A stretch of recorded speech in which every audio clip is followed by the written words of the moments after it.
Tonight on Hip on the Spot News. Polychop is back in business with a new team. The developer continues their path to success with DCS. Flying Iron Simulation juggles their time between sims. And Afghanistan gets expanded to the Arabian Sea.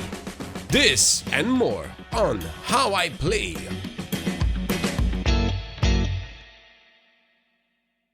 This video is sponsored by pimax. Get their products using our new promo code. Hello virtual pilots, I'm Andre Celesti, and tonight we are going to talk about the latest news in DCS world.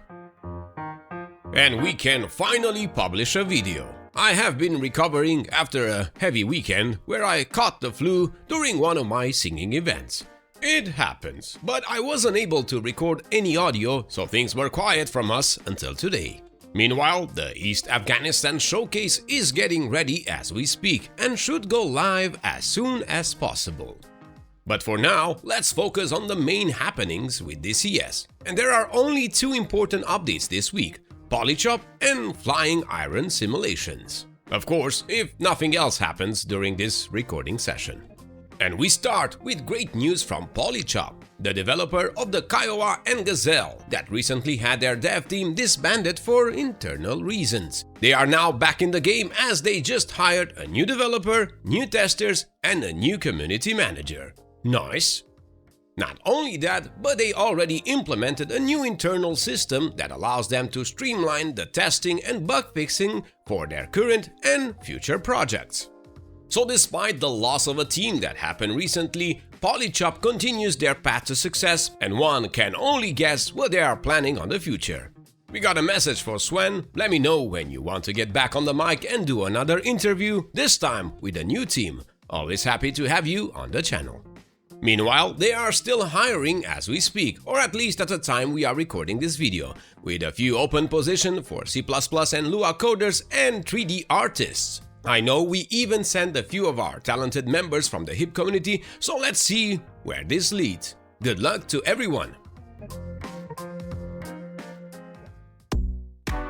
Moving on, Flying Iron Simulations gave everyone an update on their A7E Corsair 2 development progress, and what have they been up to in the last few months.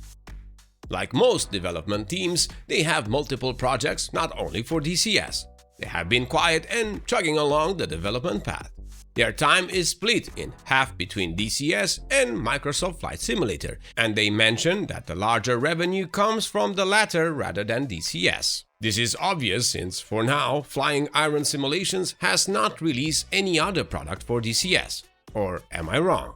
The A7 will be the first one, and I have a feeling it will sell like pancakes. But we will see about that in the future!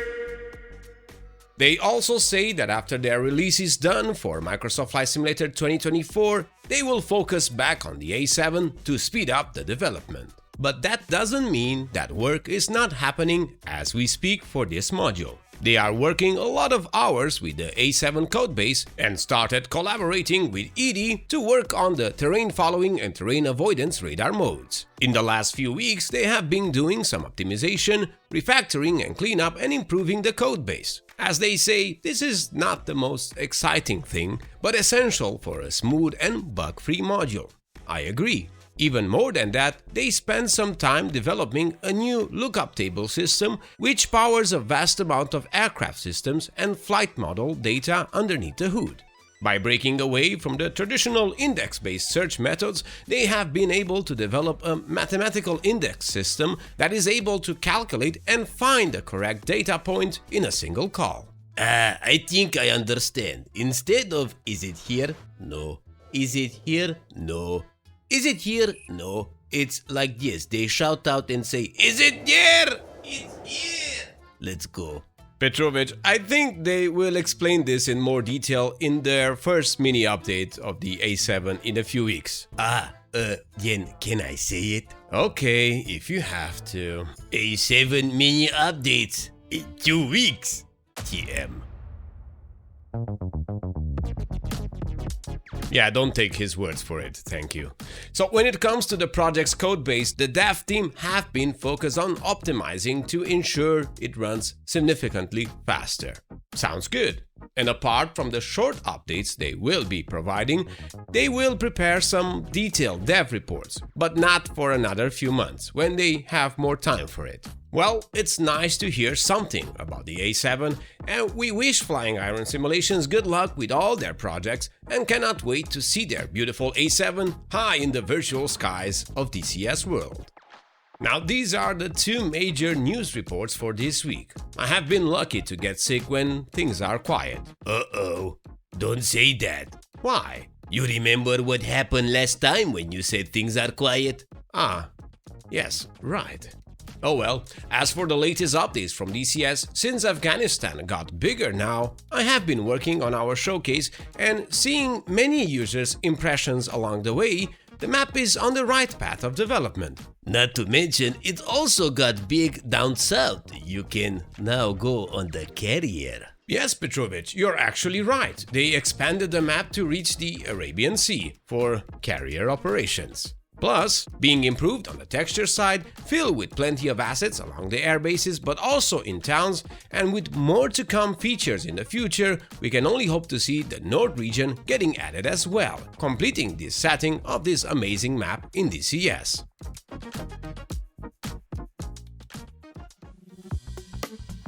In other news, the Flight Sim Awards event is nominating some of our favorite modules and projects out there. As flight simulation is getting more and more coverage, it seems that it's natural to have this type of event finally happening for us as well. Who knows, maybe in the future we will be able to host such an event in real life. So who are the nominees and how can we help them? The list spans across all flight sim sector known to us. And for best add-ons in DCS, we got the Phantom by Heatblur, the Kola Map by Orbix, the Kiowa Warrior by Polychop, the Chinook by Eagle Dynamics, and the Mirage F1 by Aegis. We also have our sponsor Moza and their magnificent AB9 base nominated for best hardware out there. Nice! And there's a special spot for content creators where you decide who gets recognized. So I won't say more than that. If you want to support your favorite module, developer, and most important, your favorite content creators out there, check the link in the video description and let the voting begin. We will hear who won on Friday, March 14 at the captain's dinner prior to the FS weekend in Lelystad. Hey, I used to live there. And now I will focus on my recovery. Stay tuned for upcoming videos with more things from our partners, with previews on amazing new products tailored for your needs. So stay tuned and see you very soon. Thank you all for watching. Many thanks to our Patreons for their continuous support. Remember to check our sponsors with their promo codes and special links for extra discounts. And as always, I am Andre Celesti, reminding you to fly safe, and I'll see you next time.